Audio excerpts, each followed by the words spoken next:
While I was taking a shower, my wife tossed a live king crab into the bathtub. To get back at her prank, I cranked the jazz music in our room all the way up while she was still fast asleep. I even made a cake that could be deadly for her. Also, I could get full ownership of the house after the divorce. My wife is allergic to raspberries, and in just a moment her chest would start tightening and she'd struggle to breathe. I masked the taste of wild strawberries with cherries. Watching her face turn bright red and her ears burn, I felt this twisted sense of satisfaction. Then I pulled out the adrenaline injector I had prepared beforehand, along with the property transfer contract. All she had to do was sign, and I'd give her the shot. At first she refused, but after a while, Don't be crazy.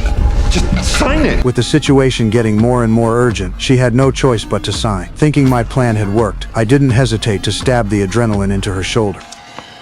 Zendaya. I never imagined that the plan I had crafted so carefully would end the way it did. To speed up the divorce, we even saw a marriage counselor. As part of the sessions, the counselor asked us to list the 10 things we liked most about each other. At first we were doing fine, but soon after Ivy turned the whole thing into her personal roast session. She read through each thing she claimed she liked about me, and every single one felt like a knife. She mocked my laugh, my personality, my role as a father, even my competence, and in the end she summed me up as a complete asshole. How did two people who once loved each other so deeply end up despising each other this much? I used to be a well-known architectural designer. I still remember one night at a dinner in London. I just couldn't stand listening to my boss brag anymore, so I slipped into the restaurant kitchen. And that's when I met Ivy working in the back, holding a sharp knife while prepping a fish. She joked about letting me try her special sauce. Jesus. It was love at first sight. Not even the freezing cold of the walk-in fridge could cool down the desire between us. 10 years later, we had 2 kids together in London. My career was thriving and Ivy stayed home taking care of the kids. We lived a happy life in a small coastal town. To support her dream, I bought an old house near ours so she could open a small restaurant she named Dream House. The location was remote, and the customers were mostly elderly people or passers-by looking for a place to rest. But Ivy didn't care. She just wanted something to keep herself busy.